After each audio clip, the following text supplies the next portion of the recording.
Hey everyone, welcome back to Probability Theory. This will be lecture 42 of the course. And in this section, we're going to what I want to do is kind of introduce the concept of finding the probability distribution of a function of random variables. So this will be kind of a shorter section. It's more like an introduction to these topics, and then we'll get into the meat and potatoes in the coming lectures. But let's go ahead and jump into it. So we'll call this section 5.1, finding the probability distribution of a function of random variables. Now, what's kind of the point? Like what's the motivating, we need sort of a motivating phrase here. Like what are we after here? And here's what I would say.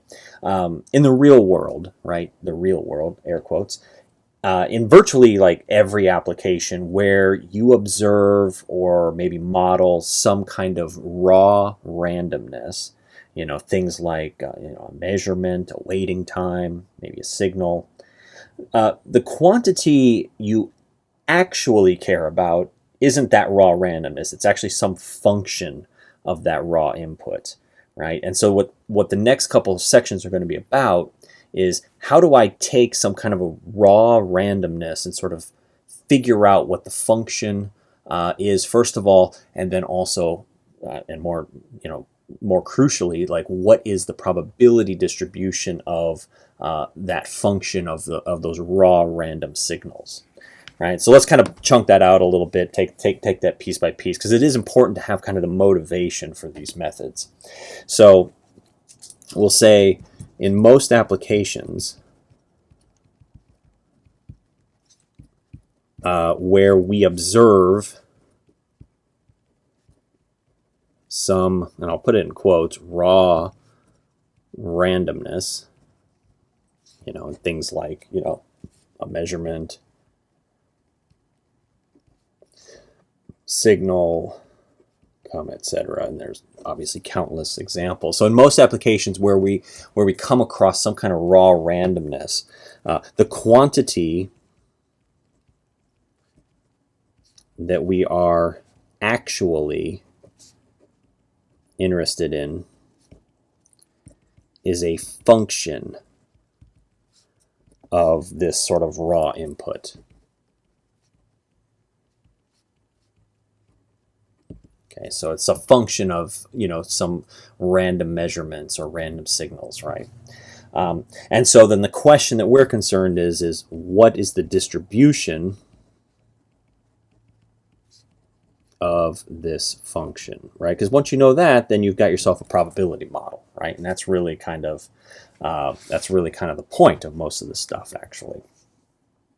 So as I said, in the coming sections, we're going to look at different methods for identifying this probability distribution. And what I want to do in this section is just kind of highlight what those methods are and then very high level spell them out. Just to give you an introduction, just kind of give you some sense for where we're going. Because this is a little bit of a turn in the curriculum here. So there's really kind of three methods that we'll look at. Okay, the first one is just called the method of distribution functions. Okay, the first method is called the method of distribution functions. The second method is the method of transformations.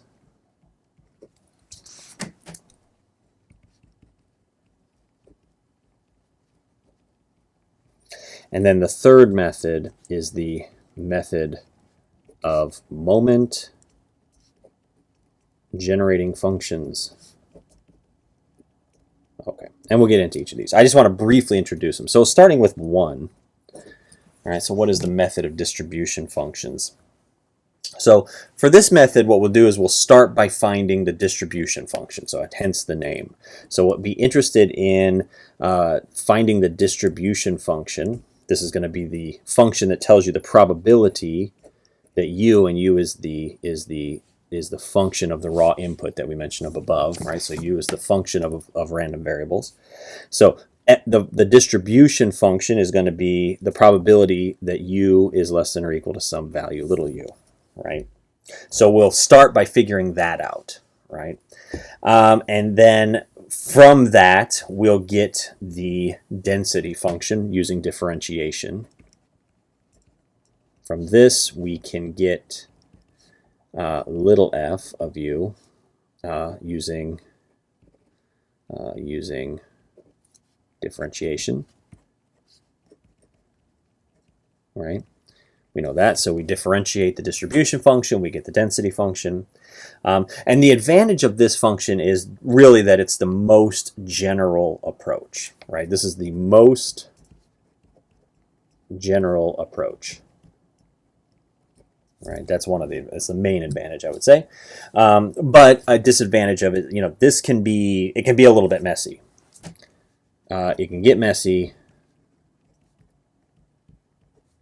depending on u, right? So, but this will in general work, right? In general, if you know what u is, you can try to figure out the distribution function. It's more intuitive to figure out the distribution function than you might expect.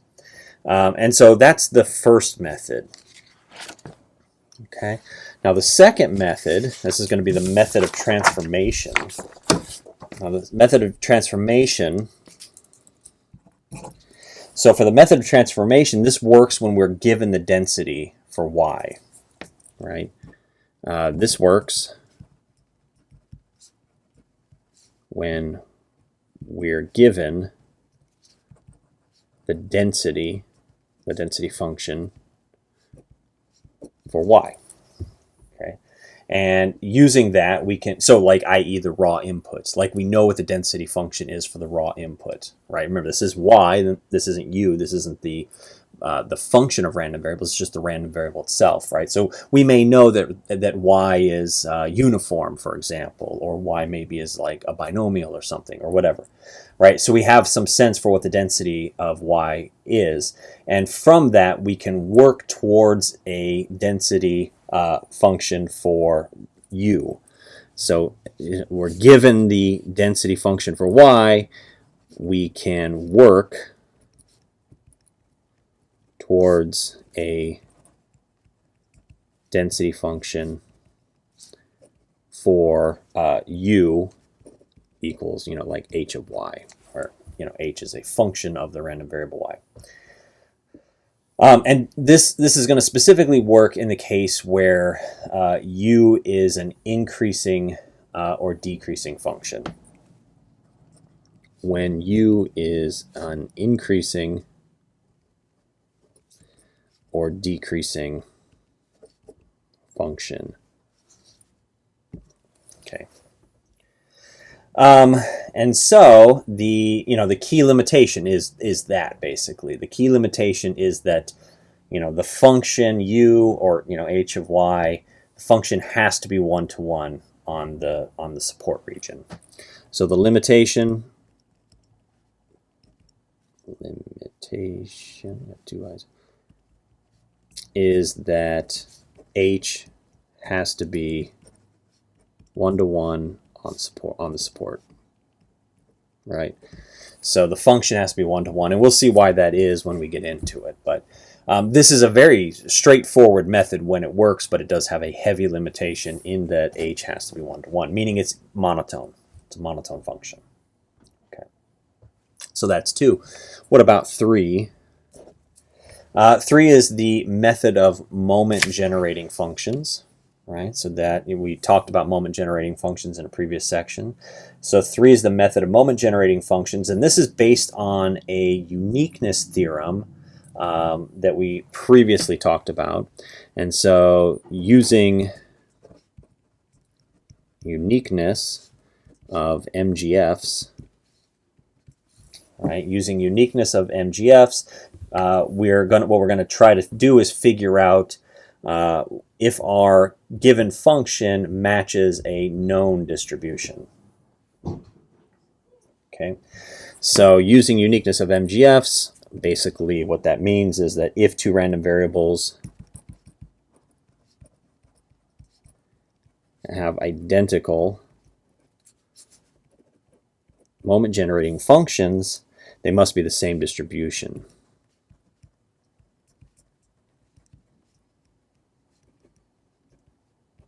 right? So if two random variables have identical moment generating functions, they must have the same distribution. And so using this idea, we'll find the moment generating function for u.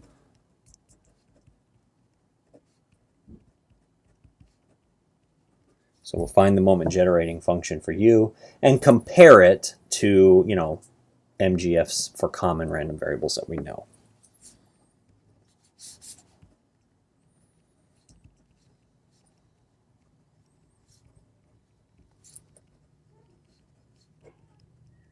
Okay, so that's the idea.